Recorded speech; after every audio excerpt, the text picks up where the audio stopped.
رب اشرح لي صدري ويسر لي أمري واحلل عقدة من لساني يفقهوا قولي واجعل لي وزيرا من أهلي ربنا زدنا علما. وبعد. کتاب الجامع باب البر والصلہ، باب کی حدیث نمبر 8، صفحہ نمبر بھی آپ کی ان کتابوں میں 8 ہے۔ وعن ابی ایوب رضی اللہ تعالی عنہ، جناب ابو ایوب انصاری رضی اللہ تعالی عنہ سے روایت ہے۔ یہ کون سے صحابی ہیں؟ رسول اللہ صلی اللہ علیہ وسلم کے مدینے میں ہجرت کے بعد سب سے پہلے جو میزبان بنے وہ ابو ایوب انصاری رضی اللہ تعالی عنہ ہیں۔ وہ بیان کرتے ہیں ان رسول اللہ صلی اللہ علیہ وسلم، بے شک رسول اللہ صلی اللہ علیہ وسلم قال فرماتے ہیں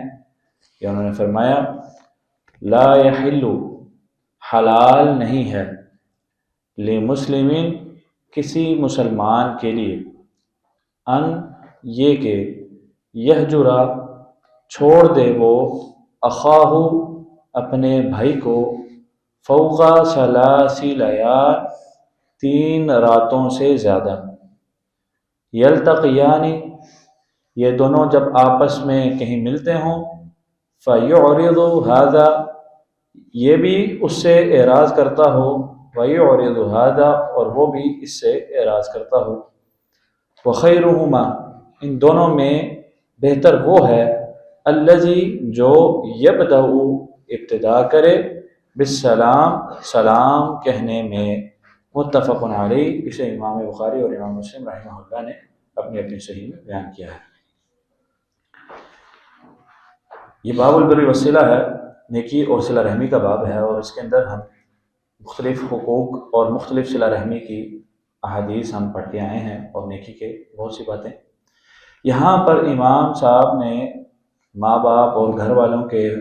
اور رشتہ داروں کے، اعزا اقربا کے حقوق بیان کرنے کے بعد ایک مسلمان کا دوسرے مسلمان کے ساتھ جو تعلق ہے اس کا بھی بیان دے دیا ہے، جبکہ ایک مسلمان کا دوسرے مسلمان کے ساتھ خونی رشتہ ہو بھی سکتا ہے اور نہیں بھی۔ اب ہم یہاں جو بیٹھے ہیں اکثریت ہمارا کوئی خونی رشتہ تو نہیں، لیکن کیا ہے، اللہ رب العزت کے ہاں جو نسبی رشتہ ہے، خونی رشتہ ہے، اس سے زیادہ اہمیت اس تعلق کی ہے جو دینی ہے۔ اللہ رب العزت نے جناب نوح علیہ السلام کو یہ وعدہ دیا تھا اِنَّا نُنَجِّيكَ وَأَهْلَكَ، آپ کو بھی بچائیں گے، آپ کے گھر والوں کو بھی ہم بچا لیں گے، عذاب نہیں پہنچے گا۔ اور جب عذاب آیا تو ان کے سامنے ان کا بیٹا غرق ہوا، تو ساتھ ہی رب تعالیٰ کو پکارا اِنَّ بَنِي مِنْ أَهْلِي، اللہ آپ نے وعدہ کیا تھا، اور اِنَّ وَعْدَكَ الْحَقُّ، آپ کا وعدہ سچا ہے، کہ بیٹا یہ تو میرا بیٹا ہے، حقیقی بیٹا ہے، یہ میرے اہل میں سے تھا، یہ تو غرق ہو گیا۔ تو رب تعالیٰ کا جواب یہ تھا یا نوح اِنَّهُ لَيْسَ مِنْ أَهْلِكَ، نوح یہ آپ کا بیٹا تو ہے لیکن یہ آپ کے اہل میں سے نہیں، اِنَّهُ عَمَلٌ غَيْرُ صَالِحٍ، کیوں؟ اس کے کرتوت ٹھیک نہیں تھے۔ تو یاد رکھیے جو دینی تعلق ہے اس کی اہمیت رب تعالیٰ کے ہاں رشتہ داری کے تعلق سے زیادہ ہے۔ ہاں رشتہ داری میں اگر دینداری بھی غالب ہے تو پھر وہ سونے پر سہاگا، لیکن اصل جو اہمیت ہے وہ دین کے تعلق کو ہے۔ تو یہاں پر مسلمان دوسرے مسلمان سے 3 راتوں سے زیادہ ناراض رہے، یہ حلال نہیں ہے، یعنی حرام ہے۔ ایک چیز جب حلال نہیں ہے تو کیا ہے؟ حرام ہے۔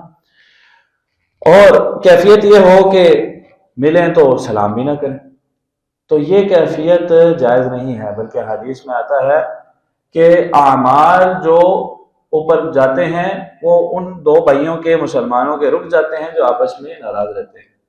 لیکن انسان کرتا رہے اور اعمال اوپر نہ چڑھے تو کیا فائدہ؟ تو یہاں پر یہ درس دیا جا رہا ہے کہ 3 راتیں، انسانی فطرت کا تقاضا ہے کہ غصہ آ جاتا ہے، کوئی بات ہو جاتی ہے، لیکن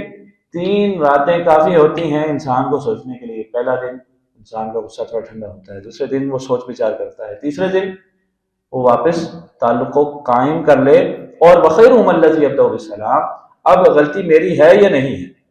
اگر میں نے یہ سوچنا ہے، میں نے پہل کرنی ہے تعلق جوڑنے میں، واپس تعلقات بحال کرنے میں، کیوں؟ وخیرہم الذی یبدأ بالسلام، دونوں میں سے بہتر وہ ہے جو سلام میں پہل کرے، اور حضور نے جنت میں گھر کی بشارت دی اس شخص کے لیے جو حق پر ہوتے ہوئے جھگڑا چھوڑتا ہے۔ تو اس چیز کو سامنے رکھتے ہوئے انسان اگر پہل کرتا ہے تو یہ باعث اجر و ثواب ہے، اس پر رب تعالیٰ کا بہت انعام اور اکرام ہوگا۔ اور اگر ایسا نہیں تو یہ بات، اور امام احمد بن حنبل رحمہ اللہ فرماتے ہیں کہ صرف یہ نہیں کہ واپس تعلقات بحال کے بس سلام کر کے بس، یہ بھی کم از کم درجہ ہے کہ چلیں تعلقات بحال ہو گئے، لیکن اگر آپ کا جو بھائی مسلمان بھائی آپ سے محبت کرتا ہے اور اس کی سوچ یہ ہے کہ آپ مکمل تعلق بحال کریں ورنہ اس کی دل آزاری ہوتی ہے، تو اب امام صاحب رحمہ اللہ، امام احمد بن حنبل رحمہ اللہ فرماتے ہیں کہ اب مکمل تعلق بحال کرنا اور پہلے جیسے تعلقات واپس بنا لینا یہ ضروری ہوگا، اس کے علاوہ یہ پھر فضیلت حاصل نہیں ہوگی۔ رب تعالیٰ سے دعا ہے رب تعالیٰ ہمارے باہمی معاملات کی اصلاح فرمائے، جو ہماری ناچاکیاں ہیں ان کو دور فرمائے، اور ہمیں اس حدیث پر عمل کرنے کی توفیق عطا فرمائے۔ وما توفیقی الا باللہ علیہ توکلت والیہ انیب۔ اگر کسی سے بلانا چاہے تو آگے سے نہ بلائے۔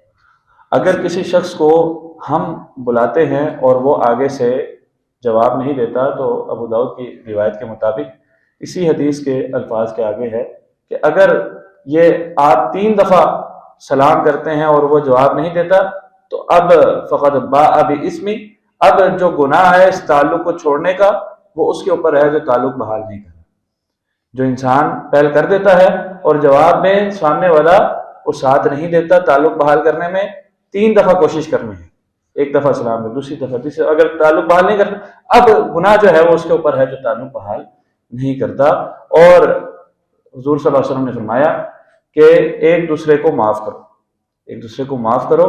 اور من تواضع للہ رفع اللہ، جو اللہ کے لیے تواضع اختیار کرتا ہے، جھک جاتا ہے، اللہ اسے بلند کرتا ہے۔ انسان یہ نہ سوچے کہ میں پہل کر رہا ہوں، میں بار بار سلام کر رہا ہوں، جواب نہیں دے رہا، گویا میری عزت نہیں، اللہ کے ہاں آپ کی عزت کم نہیں، رفع اللہ، آپ اللہ کے لیے جھک رہے ہیں، اللہ آپ کو عزتیں دے گا اور بلندیاں اللہ کے ہاں حاصل